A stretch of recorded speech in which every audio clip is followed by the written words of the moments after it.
Hello everybody, greetings. We've been talking about the 12 gates. We've seen the gate of government, education, patriotism, and this Sunday we're going to start another gate, an important gate, the gate of finances. We're going to talk about finances. What is it exactly? What are the habits that undermine your finance, and what are the habits that you need to develop in order to prosper? So it's going to be a great time. It's going to be extraordinary. So I encourage you not to miss this Sunday. And this Sunday is going to be special because it's Shekinah Day.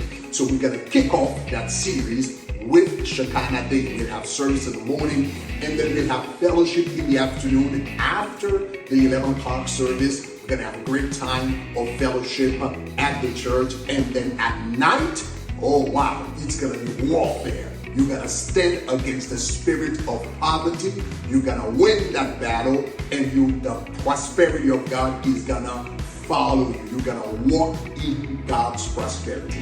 So make sure you don't miss this weekend. Make sure you do not come alone.